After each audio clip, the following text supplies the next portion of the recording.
After watching Trump and the administration for the last week or two, I've started to kind of get an idea of what exactly is going on in the cabinet.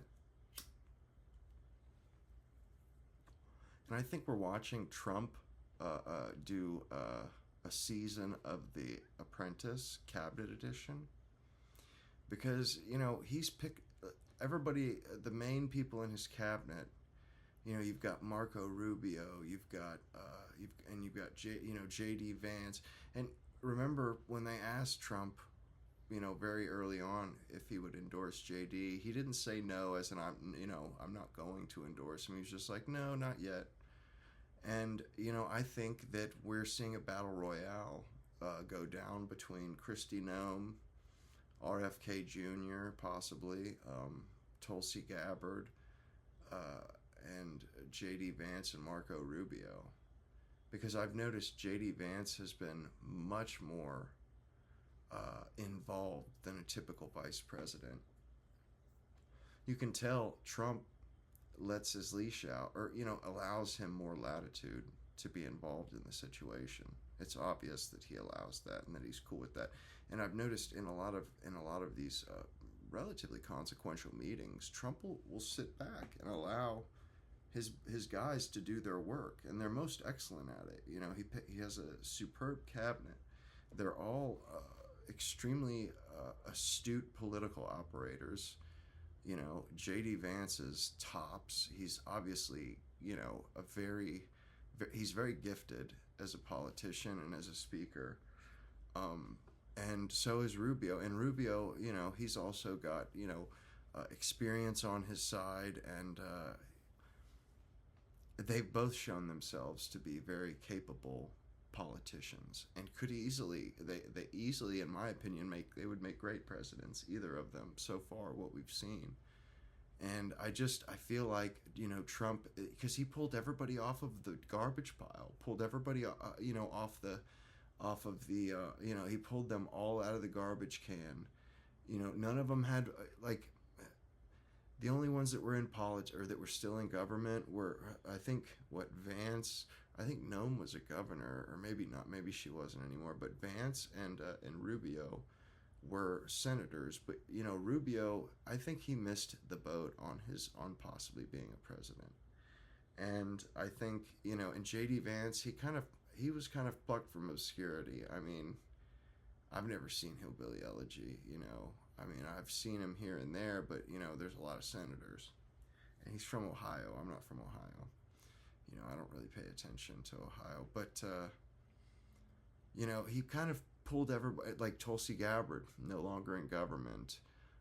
RFK, not in government. I don't know about Kristi Noem if she was still the governor, but she would have been out here soon. And he pulled all these people off of the political garbage heap, so to speak, or people that didn't have, they were spent politically, their careers had hit. And he said, hey,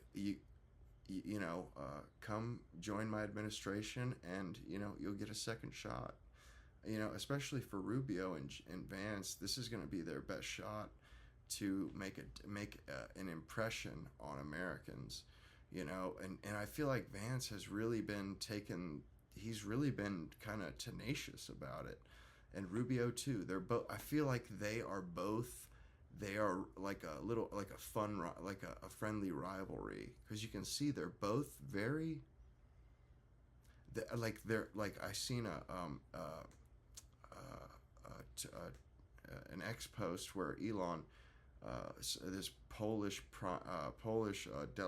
diplomat or something, was talking about Starlink, and him and Elon got into it, and the guy was trying to talk some smack, and Rubio jumped in and said, you should be saying thank you, for because President Trump is bailing you, keeping you guys from being, because President Trump's arguing or fighting for a peace, and if it wasn't for Starlink, the Russians would be or on your border right now. So you'd better be on your knee. You'd better be and immediately, the guy sends back his reply, thank you. Like, These some of these people, these foreign leaders, have gotten used to a really weak American leadership, and they're kind of having to snap back into line. And I love it, you know. I really do. It's fun as hell to watch, you know, that we actually have adults in charge for once, because or it's been a long time since we had adults in charge. That's how it seems anyway, and you know, I'm glad to see it.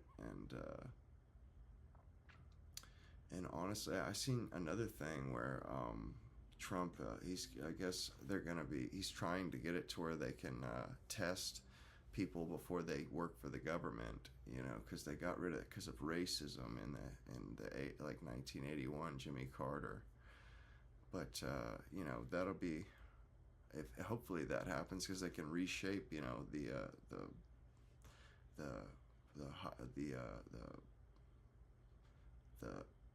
unelected workers in the government. They can reshape how that works. But you know, I mean, I don't know. Does it sound kind of like kooky? You know what I'm talking about here? How, you know, I think it is kind of an apprentice, and it's like the ultimate apprentice situation, you know, where he's the president, for goodness sakes, and he's only got one term, and you know, they've only got, you know, he's trying to squeeze every last drop of political skill and political maneuvering out of these guys, you know. And I think he knows exactly what he's doing. You know, he does. He knows what he's doing. And you know, I don't agree with Trump on everything necessarily. You know, I don't. You know, so I see things I don't like, you know, quite regularly. But you know, I do trust. You know, I let the guy do his thing. You know, it's his president. You know, I mean, I just think we're going in the right direction anyhow, and that you know, that's what I'm glad about. You know, I'm not going to worry about things on a minute level.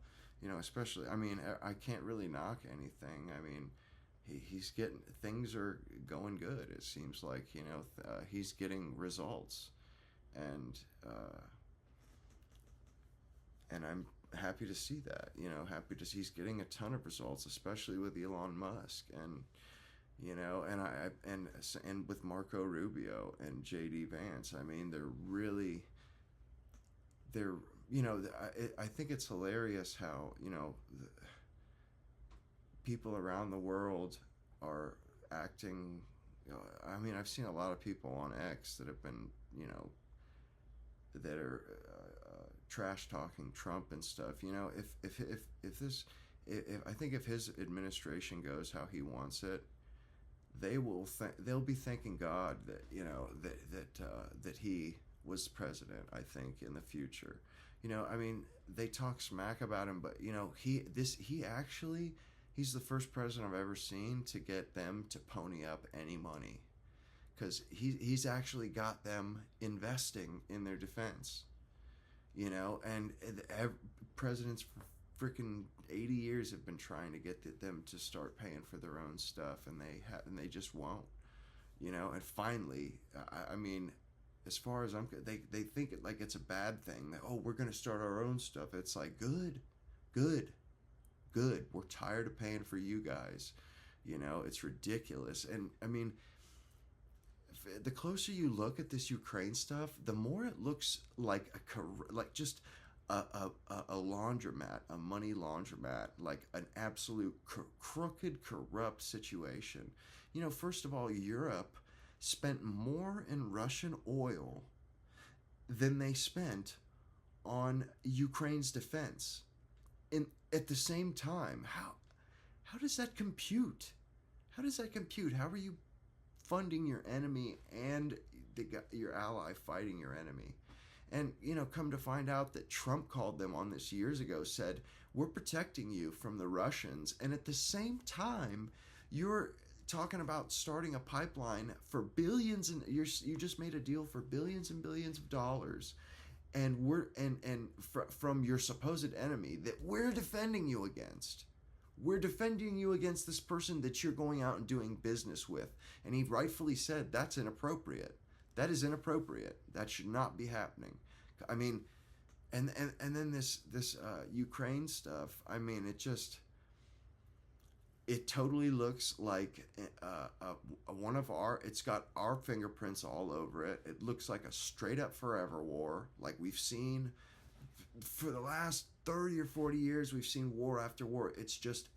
It's a way to wash the taxpayers' money and give it to their friends and to themselves, and it's so crooked. And I'm so glad to see Trump, calling stuff out for what it is, and instead of him taking part in that grift, he's putting an end to it, So I mean, it's just really nice to see some real change in our government, because it just got so decrepit, ossified, calcified, just turned into garbage. But anyway, I just wanted to pop on and hit y'all up, just talk about some observations I had. Y'all take it easy. Till next time.